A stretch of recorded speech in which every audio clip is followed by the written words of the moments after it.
Let's talk about Flickr today. Is it 2007? No, it's 2019, but Flickr is poised to be an important social network for photographers again. Let's get into 4 ways to make that happen.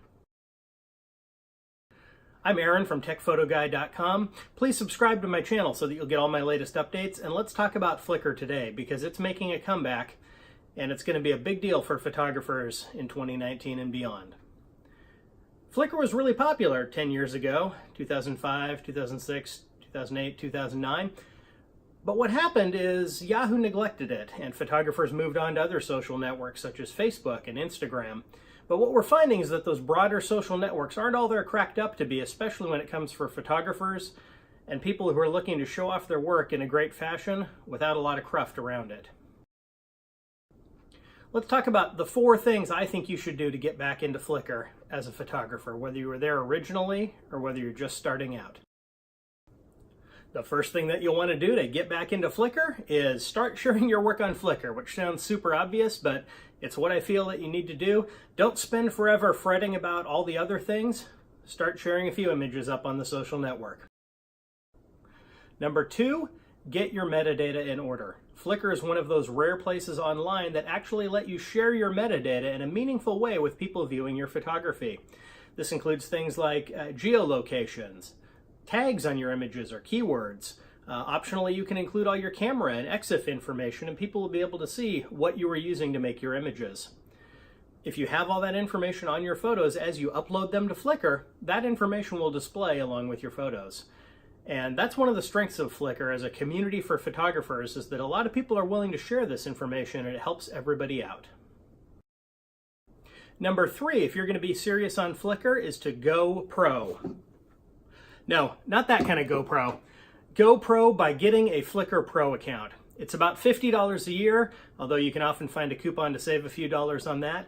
But what that does is a couple things. One is that it ensures that your images are displayed without advertising, not just for you, but for anybody viewing your photos.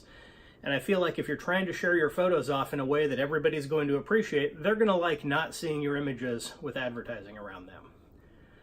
The second thing that going pro will do is it gives you some advanced statistics so you can see just how many people are viewing your images. I just realized I recently passed the 1.8 million view mark for all of my work on Flickr. Another thing that going pro will give you is it gives you some discounts on products and services from companies like Adobe, Blurb, Peak Design, and SmugMug. Who could have thought? Anyway, the most important reason to go pro on Flickr, though, is that you are helping sustain the site. Unlike social networks like Instagram and Facebook and other sites like that where they depend on advertising for the bulk of their site's revenue, Flickr is looking to build a community of serious photographers who are willing to pay to have a serious photography website.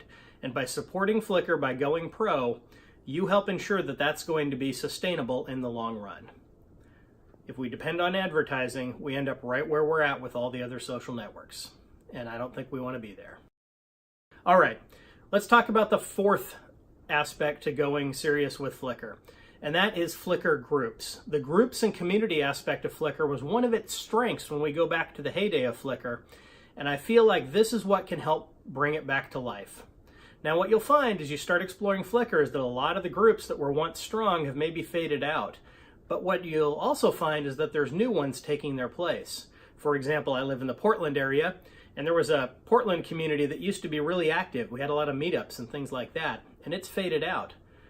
But as it's faded out, what I've seen is that a couple of their local photographers have started a new, PDX photographers group because they want that one to be strong and take off for the future. So poke around the groups, spend some time exploring, and see what you can find. The subject area groups around specific subjects of images are still active and can often be a great way to get your photos found. All right, so we talked about sharing your work, getting your metadata in order, going pro, and using Flickr's groups as a way to start seeing success again on Flickr in 2019 and beyond. I think if you go out there, you do those 4 things, you're going to find that people will find you on Flickr as it becomes a thing once again. If you haven't already, subscribe down below to my channel. I want to make sure you guys stay in touch with all the latest things I'm doing. Check out techphotoguy.com, and I'll see you again next week.